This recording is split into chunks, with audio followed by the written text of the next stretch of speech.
Hello दोस्तों, स्वागत है आपका हमारे यूट्यूब चैनल पर। आज हम पढ़ने वाले हैं टॉपिक सेकंड के इंजन के मुख्य भाग एवं उनकी मरम्मत का पार्ट 2 पढ़ने वाले हैं। तो दोस्तों चलो वीडियो शुरू करते हैं। आज हम पढ़ेंगे सिलेंडर हेड।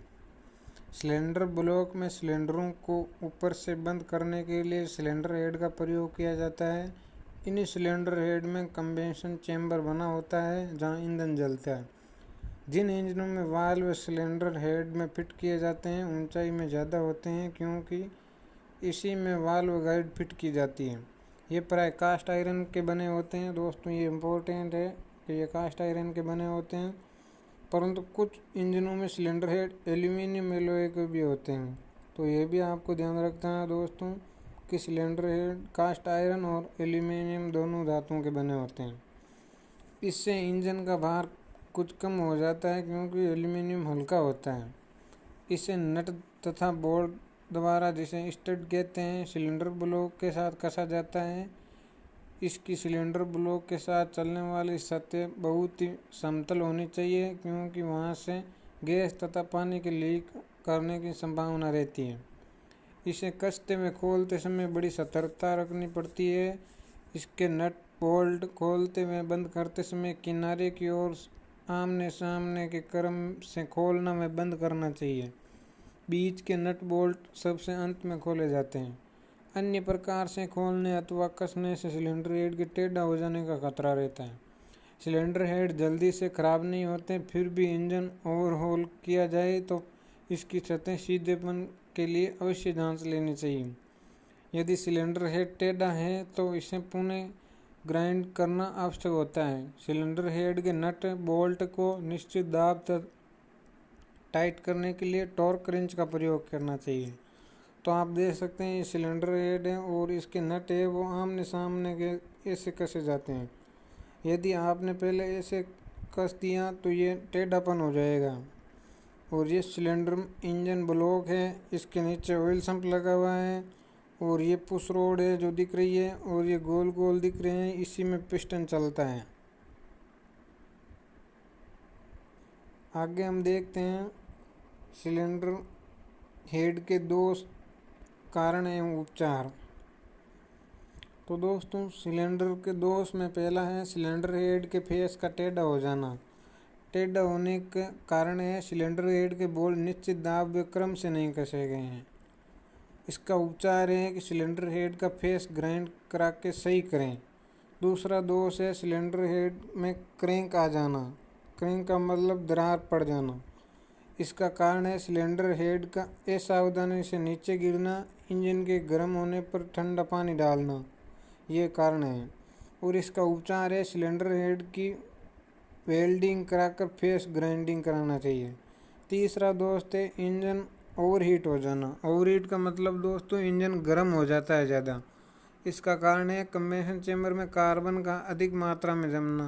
दोस्तों आप देखते हैं कि आपके बाइक के इंजन से जो स्पार्क प्लग लगा होता है उसके ऊपर भी कार्बन जम जाता है। इसका उपचार है सिलेंडर हेड की डिकार्बुराइजिंग करवाएं। आगे देखते हैं कि सिलेंडर हेड के कितने प्रकार के होते हैं। दोस्तों सिलेंडरों की संख्या के अनुसार सिंगल सिलेंडर हेड तथा मल्टी सिलेंडर हेड कई प्रकार के होते हैं। सिलेंडर हेड को निम्नलिखित प्रकार से वर्गीकृत किया जा सकता है। पहला है सिलेंडर संख्या के आधार पर, दूसरा है कूलिंग के आधार पर, तीसरा है वाल्व फिटिंग के आधार पर, चौथा है कंबेंशन चेंबर के डिजाइन के आधार पर, पांचवा है स्पार्क प्लग फिटिंग के आधार पर। आगे हैं एल्यूमिनियम एलॉय सिलेंडर हेड के लाभ। इसके लाभ में पहला है इसमें ऊष्मा स्थानांतरण शीघ्र होता है। दूसरा लाभ है इनके प्रयोग से कंप्रेशन अनुपात बढ़ा सकते हैं। तीसरा है कि इंजन शीघ्र ठंडा हो जाता है।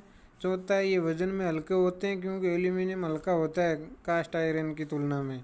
पांचवा है इनके प्रयोग से शक्ति अधिक विकसित होती है। छठा है ईंधन की बचत होती है। सातवां है छोटे रेडिएटर से काम चलाया जा सकता है इसमें। एल्यूमिनियम एलॉय सिलेंडर हेड के दोष क्या क्या हैं। एल्यूमिनियम का पहला दोष है ये अपेक्षाकृत महंगे होते हैं। दोस्तों आपने भी देखा होगा कि एल्यूमिनियम कास्ट आयरन की तुलना में महंगा है। दूसरा है कसते समय इनके टेढ़ा होने की संभावना अधिक होती है क्योंकि एल्यूमीनियम मुलायम धातु होती है कास्ट आयरन की तुलना में। तीसरा है इनमें ऊष्मा विस्तार अधिक होने के कारण पिस्टन तथा सिलेंडर के मध्य अधिक क्लीयरेंस रखना पड़ता है।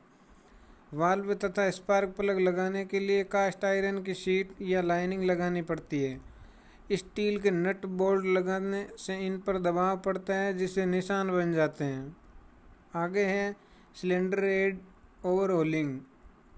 इसमें हम देखते हैं सिलेंडर हेड की ओवरहोलिंग के समय कंबेंशन चेंबर के कार्बन को खुरचकर वाल्व सीट काटनी चाहिए। वाल्व गाइड साफ करें, यदि ढीली हो तो नई वाल्व गाइड फिट करनी चाहिए। हेड के सभी पानी के मार्गों को बंद करके प्रेशर से पानी डालकर पानी के मार्गों को क्रैंक के लिए चेक करना चाहिए। सिलेंडर हेड की सतह सीधी होनी चाहिए। इसे चेक करने के लिए चित्र की तरह फुट रूल तथा फिलर गेज की सहायता से क्रम से 6-7 स्थानों पर इसकी जांच करनी चाहिए। फिलर गेज तथा फुट रूल के बीच 0.05 mm से अधिक का अंतर नहीं होना चाहिए। ये अंतर अधिक है तो हेड को ग्राइंड करा के समतल करनी चाहिए। आप चित्र में देख सकते हैं दोस्तों, फिलर गेज की सहायता से इसका टेढ़ापन का मापा जा रहा है कि टेढ़ा है या सिलेंडर हेड या तिरछा है, तो उसको हमें ग्राइंड करके सही करना चाहिए। अब हम आगे देखते हैं कि सिलेंडरों के नीचे वाले भाग को बंद करके तथा इंजन के अन्य भागों जैसे क्रैंक शाफ्ट इत्यादि को नीचे से धूल मिट्टी आदि से बचाने के लिए ऑयल सम्प इंजन में सबसे नीचे लगाया जाता है। इंजन के लिए लुब्रिकेशन ऑयल इस सम्प में भरा रहता है, इसलिए इसे ऑयल चैम्बर भी कहा जाता है। यह नरम इस्पात की चादर से एल्यूमीनियम एलॉय की चादर को प्रेस करके मशीन द्वारा बनाया जाता है। जिन इंजनों में बिग एंड बियरिंग लुब्रिकेशन के लिए उनके साथ ऑयल डिपर लगे होते हैं, इनमें सिलेंडरों की संख्या के बराबर तेल की खुली नालियां भी बनी होती है। कुछ इंजनों में सिलेंडरों के आधार पर अलग अलग खाने बने होते हैं। यह है दोस्तों चित्र में आप देख सकते हैं ऑयल सम्प है, ये इंजन के नीचे वाले भाग में फिट किया जाता है। यहाँ से मोटर लगी होती है, उसकी सहायता से इंजन में ऑयल जाता है मार्गों के द्वारा। आगे हम देखते हैं कि पिस्टन सिलेंडर के अंदर ऊपर और नीचे चलते हैं। इनके ऊपर और नीचे चलने से इंजन में सेक्शन, कंप्रेशन, पावर तथा एग्जॉस्ट स्ट्रोक पूरे होते हैं। इंजन में जब शक्ति उत्पन्न होती है तो सबसे प्रथम पिस्टन को ही तेज झटका सहन करना पड़ता है, इसलिए पिस्टन को बनाते समय इनकी धातु का चुनाव सोच समझ कर करना चाहिए। उस धातु से बने पिस्टन में निम्न गुण होने चाहिए। पिस्टन मुलायम होना चाहिए, पिस्टन को चिकना किया जा सके, उसमें लचीलेपन के साथ टूटने का भय न हो, पिस्टन बाहर में हल्का होना चाहिए, पिस्टन गर्मी पाकर अधिक आयतन न हो, चलते समय आवाज़ नहीं करें।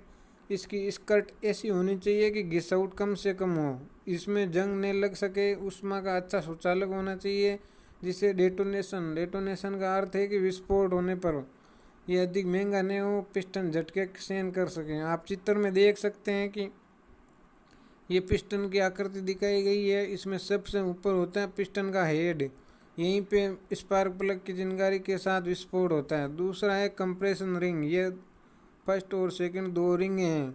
नीचे वाली है वो ऑयल रिंग है जो ऑयल को लीक होने से बचाती है। यह है पिस्टन ब्रोस जिसमें कनेक्टिंग रोड को फिट किया जाता है। और यह है पिस्टन स्कर्ट जिससे कि यह आयतन अधिक न फैले इसका। आगे हम देखते हैं कि पिस्टन किस मटेरियल के बनाने चाहिए। तो दोस्तों पिस्टन मटेरियल अधिकतर एल्यूमीनियम एलॉय के बनाए जाते हैं, परंतु कुछ इंजनों में कास्ट आयरन तथा सेमी स्टील के भी प्रयोग होते हैं। कास्ट आयरन के पिस्टन का विस्तार कम होता है, इस कारण इनके कम क्लीयरेंस रखा जाता है। एल्यूमीनियम का गलनांक बिंदु कम होता है तथा धातु हल्की होती है, इस कारण इसमें विस्तार अधिक होता है, इसलिए क्लीयरेंस अधिक रखा जाता है। पिस्टन एल्यूमीनियम पिस्टन का एलॉय धातु में किस किस का मिश्रण होता है आप देख सकते हैं कि एल्यूमीनियम है वो 91% होता है, टिन 2%, कॉपर 7%। आगे है पिस्टन में विस्तार का नियंत्रण किस प्रकार किया जा सकता है। तो आप देख सकते हैं सिलेंडर में फायरिंग के समय पिस्टन में अधिक विस्तार होता है। सिलेंडर तो हवा तथा पानी द्वारा ठंडे होते रहते हैं, परंतु पिस्टन को ठंडा करने का कोई सीधा प्रबंध नहीं होता है। इसलिए पिस्टन के विस्तार का कारण उनके सिलेंडर में फंस जाने का खतरा बना रहता है। इसको नियंत्रण करने के लिए निम्नलिखित तरीके अपनाए जाते हैं। पहला है पिस्टन स्लॉट। पिस्टन विस्तार को रोकने के लिए उसकी स्कर्ट में स्लॉट काट दिए जाते हैं। हॉरिजॉन्टल स्लॉट ऊष्मा को नीचे स्कर्ट में आने से रोकता है। वर्टिकल स्ट्रोक पिस्टन विस्तार के समय पिस्टन का व्यास बढ़ने नहीं देता है। आप देख सकते हैं कि इसमें टी प्रकार का स्लॉट काटा गया पिस्टन में और इसमें गोलाकार ब्रोश दी हुई है। आगे हम देखते हैं पिस्टन में हेड हीट डैम। इस विधि में पिस्टन के टॉप लैंड की पूरी परिधि में एक खांचा चित्र के समान काट दिया जाता है। इससे पिस्टन हेड की ऊष्मा नीचे स्कर्ट में नहीं जा पाती। इससे पिस्टन स्कर्ट कम गर्म होती है, फलस्वरूप पिस्टन का विस्तार भी कम होता है। आप देख सकते हैं यहाँ पे 3 खांचे काटे गए हैं। इन्हीं की सहायता से इसकी ऊष्मा को नीचे स्थानांतरण होने से रोका जाता है। आगे हम देखते हैं पिस्टन का केम ग्राइंडिंग। पिस्टन की फिनिशिंग के समय उसे ग्राइंड करके परिधि को कुछ दीर्घवृत्तीय बना दिया जाता है। इंजन के चलते समय पिस्टन गर्म होता है और गर्मी पिस्टन बोस की तरफ जाकर पिस्टन को पूरा गोल कर देती है। पिस्टन जब ठंडे रहते हैं तब चित्र में दर्शाए गए अनुसार ए पर व्यास बी के समान व्यास से 0.050 mm से 0.075 mm तक कम रहता है। आप देख सकते हैं कि पिस्टन में इस प्रकार से कटे हुए होते हैं स्लॉट, जिसकी सहायता से नीचे नहीं जा पाते हैं। धन्यवाद दोस्तों, आज के वीडियो में इतना ही। मिलते हैं नेक्स्ट वीडियो में। अगर आप पहली बार हमारे चैनल पर आए, चैनल को सब्सक्राइब करें और बेल आइकन को प्रेस करें। और इस वीडियो की PDF प्राप्त करने के लिए हमारे टेलीग्राम चैनल से पर भी जुड़ सकते हैं, जिसका लिंक वीडियो के डिस्क्रिप्शन बॉक्स में दिया गया है। और दोस्तों, आप निश्चिंत रहिए, आपको सफलता निश्चित मिलेगी। आपका कोर्स संपूर्ण करवाया जाएगा।